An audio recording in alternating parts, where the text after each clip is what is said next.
Hello, I'm Matt Galloway, and this is the Current Podcast. Growing up, Mireille Silcoff was one of those kids, you know the kind, under the covers with a flashlight and a book. Like a lot of parents, though, she is more likely to find her own 12-year-old daughter under the covers with her phone. And so, Mireille made her daughter an offer. If you read one book, I'll give you $100. She wrote about that deal in the New York Times, a deal that some readers called out as a bribe.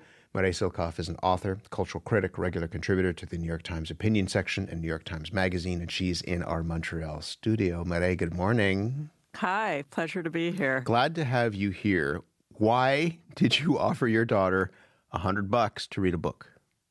I mean, quite simply, I offered her $100 to read a book because she refused to read a book.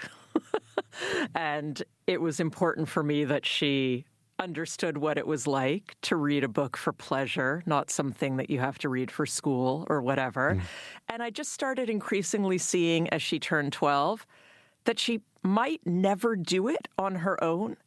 And so it was a bit of a desperate measure. You know, I tried cajoling. I had tried other stuff. I tried, I'll buy you any book you want, or, you know, let's get a library card. Or, you know, I had all kinds of ideas, but none of them worked. And so I resorted to cold, hard cash. And she read it, and I think the deal worked, but that was how I got to it, was just seeing astoundingly, you know, somebody who's 12 years old who might get to 14 or 15 or 16 never having read a book for pleasure. You said it was like getting her to read was like pulling teeth. It was like pulling teeth. Yes. Yes, indeed it was. I mean, she would read whatever she needed to do for school. But the idea of picking up a book in your spare time because you like it, because it's something that you want to do, because it gives you something, was just not in her wheelhouse. It was not something that she knew how to do. And furthermore, it was not something that she felt she needed to do. There are so many other cultural things she could be doing out there, from, you know, podcasts to movies to series to doing stuff, interactive stuff on her phone, that it was kind of reading why. And so it's very hard to explain to someone how a novel changes you, for instance, because this is fiction we're talking about, right? You know, and what you can get from that. The only way you can really figure it out for yourself and figure out what becoming truly immersed in a spate of deep reading can do is to actually experience it, is to do it yourself. And I just felt like she was never going to do it. And so I came up with this ungodly amount of money, $100, and said, if you do it, I'll give you this, because that's how important it is to me. What did you think? I've said in a few previous interviews, nobody in my house gets $100 for anything. So this was super, super high stakes. And she felt like she had a job, right? And that was kind of part of it. It was transactional. It's transactional on purpose. Like, you have a job, read for pleasure. It sounds counterintuitive, but the sum was so high that she couldn't not do it. She couldn't take it lightly. What did you think she was missing out on? I want to come back to the deal and how it worked out. But go back into what you thought she was missing out on by not reading.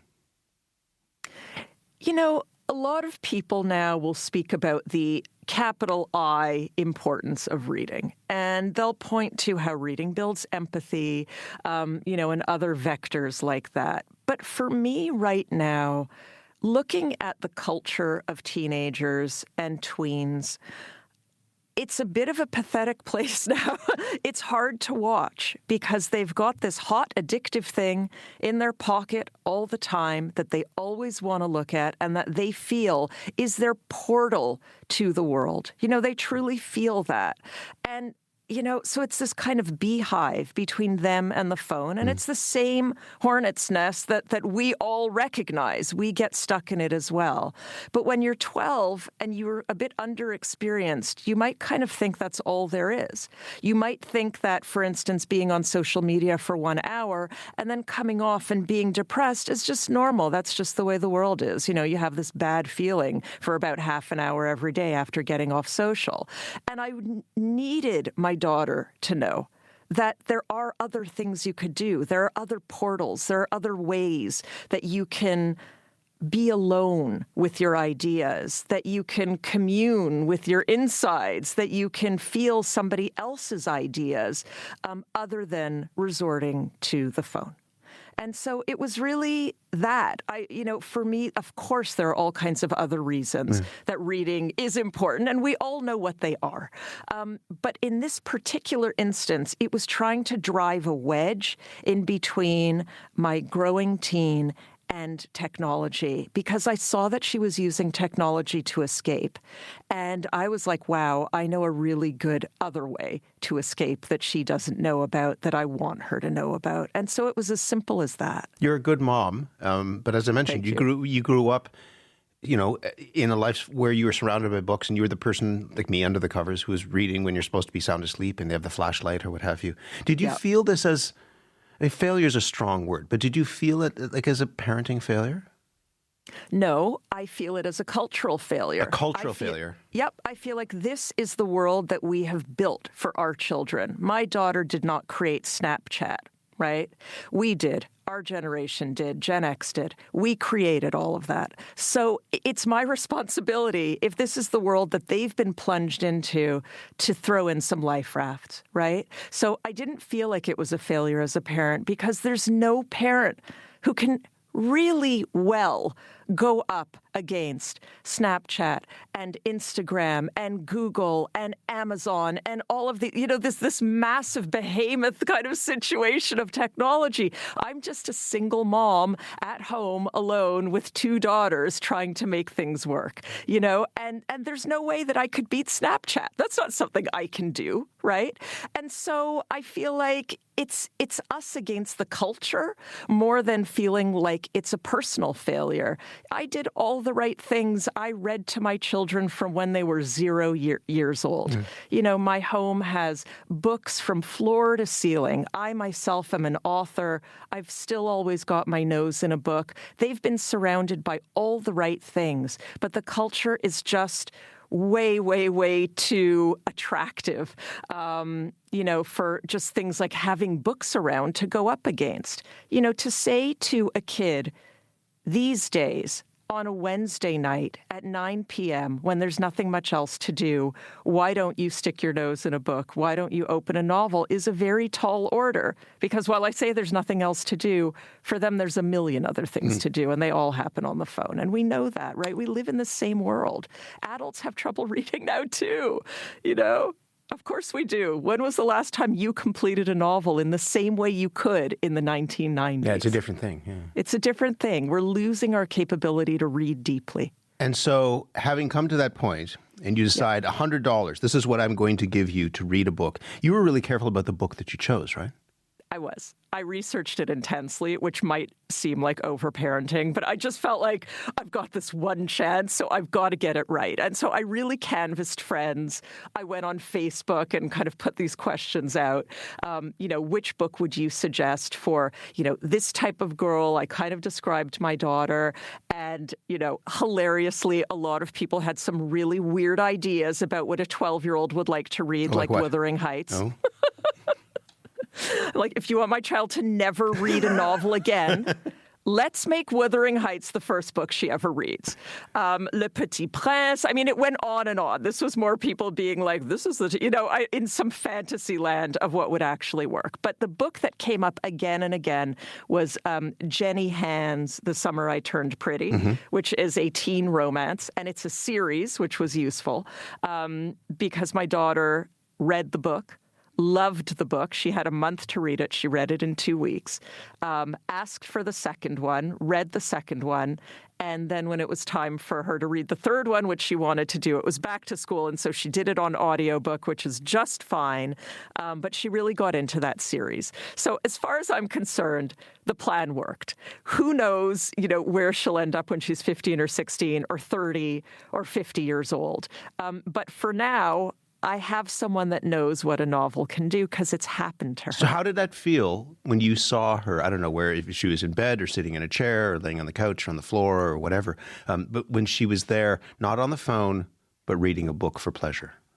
the greatest sense of relief I can describe as a parent. Yeah, it was great. It was great. I mean, look, it was short-lived. She's back on her phone and this and that.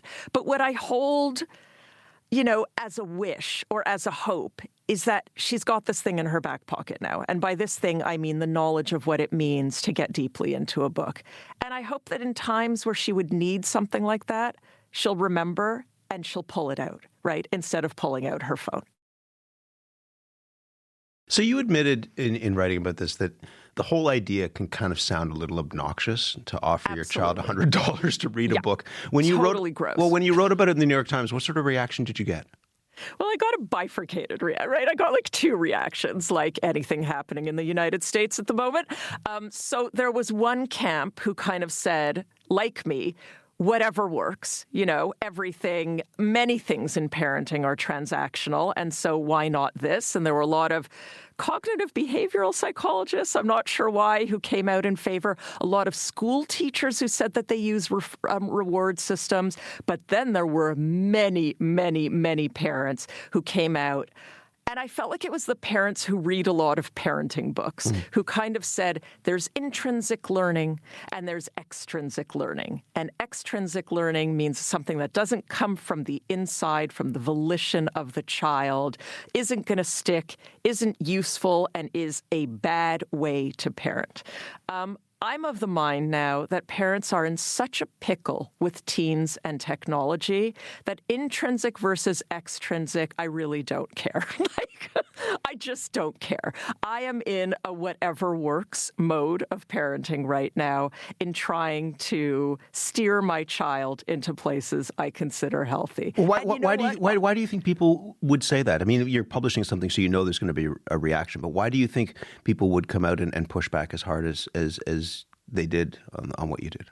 Well, I think there's two reasons. Number one, journalists and writers out there will recognize what I'm about to say, but when you're a journalist, you don't write your own headlines. And so when an editor writes a headline that says, I paid my kid $100 to read a book, and you should too, immediately you will have half of America or whoever is reading hating you, right? So there's a bit of an inflammatory headline. But I think the other reason, that's kind of the surfacey reason, I think the other reason, which is more deep, is that parenting is extremely difficult right now.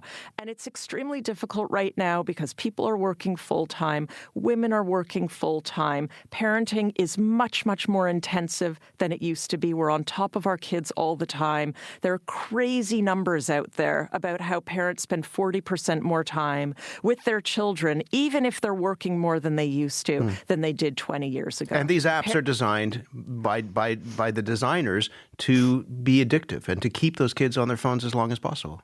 Yes, absolutely. And while me, as somebody who, knew the analog world, because I'm 51 years old, can sometimes come to a point where I recognize that, I feel like kids who are 12 or 13 or 11 and just coming to using technology might not recognize that as quickly. And so the toxicity just goes in, right? And I put all kinds of parental stuff on her phone. She does this. It's not like she's got free range. Yeah. There's a million stops and things on her phone to make her not use it all the time. But it's a bit of an unwinnable battle when you're, fighting against an entire culture. They're all doing it. They're all on their phones. What was it like watching her? I mean, you write that before the phone, she was a different kid in some ways, that she had become, a monosyllabic blanket slug? Yeah.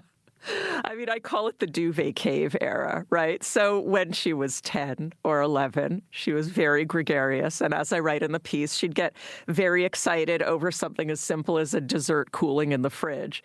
And then when she turned 12 and got her first phone, suddenly I'd go into her room and find her, under the covers with the blind down, with the door closed, handling that hot piece of technology as if her social life would fall apart if she unhanded it for even one moment. And so there was a huge, huge change. And it was pretty instantaneous, but it would be silly of me not to look into the fact that that's when puberty properly hit as well. So, there's a constellation of things that may have happened around the age of 12. But yes, I did see a huge, huge difference in just her general sociability. Things changed. And suddenly, if it wasn't phone or it wasn't friends, it was boring. And that was a new thing because the phone is just so stimulating, right? And so put anything up against it and it seems boring. Is that why giving her that $100, you say you weren't proud of the decision, but you were satisfied with it? I was satisfied with it because it worked. And I would recommend to any parents, if you want to get your kid to read, if you don't have a reading kid, and, there's an unbelievably depressing Pew study out there that shows that children who read for pleasure, that in 1984, you had only 8% of kids who said they never read for pleasure. And in 2020 or 2021, I can't remember the exact date, you had something like 33% of kids around the age of 12 who said they never read for pleasure. 33%, that's 1/3 of children who say they don't do it, they don't know how to do it, and I would throw in there they don't understand why they need to do it. And right? to your point, the bribe is worth it. Like if you can interrupt that behavior, the bribe, $100 is a lot of money for anybody, especially for a kid. But you believe that whatever you can offer as I'll use that word, a bribe, to interrupt that behavior is worth it. Yes, I think an interruption is like the perfect way to put it. Yes, interrupt, get in there, try to put a wedge into it and see what can happen. The important thing for parents right now is just opening up other portals so that there are other places that the kids can go other than sticking their nose right into their phone. And I've done very little talking in this interview about the beauty of literature, the importance of reading, what novels can do for one. All of that stuff is true too, but it might be hiking for your family. It might not be reading, right? It might be something else. My main goal was 50% reading and 50% get the heck off that other thing. Is the hope that this will stick? I mean, we often as parents will do things thinking that maybe this will plant a seed and that down the line, the child will understand the glory of whatever it is that you force them into doing and they will do it of their own volition. Is your hope that the $100 creates not just a temporary intervention, but creates a change in behavior? The $100 did exactly what I wanted it to do, which is introduce her to the beauty of getting immersed into a book or two or three or a series. That's what I wanted it to do, and it did that. The rest is really up to her. The seed was planted. It's in her. I think it's in her deeply enough. And let's see if it flourishes, right? Let's see if it comes out. We don't know what the world is bringing, right? Technology is getting ever more into our bodies. There's AI coming, God knows, right? It's like a scary future. But now she's got this thing, she knows how to pick up a paper book and just start at page 1. And I do think that that's something that's in her now. And I know that it's such a useful, important, and dramatically deep thing for a human that I think it will stay in her. I was on an airplane recently and I saw people all around, partially because you can't look at your phone, but I saw a lot of people reading books, actual books in their hands, paper books in their hands, and was encouraged by that. It is encouraging because we've all had that really depressing metro or, subway epiphany where you just look up for 1 second and see that every single person is on a device, that there isn't one person who's not on a device. And it's just kind of like, whoa, oh my goodness, this is the world we're in. So I would love to see an airplane like that. So in the meantime, the Christmas break is coming up. She's going to have a bit of time off from school. Yes. Do you think she's going to read over the school holidays? I'm going to take her to the bookshop and try to get her interested in something else, and let's see if it works. Will you pay her to read over the school holidays, or is this a one and done check?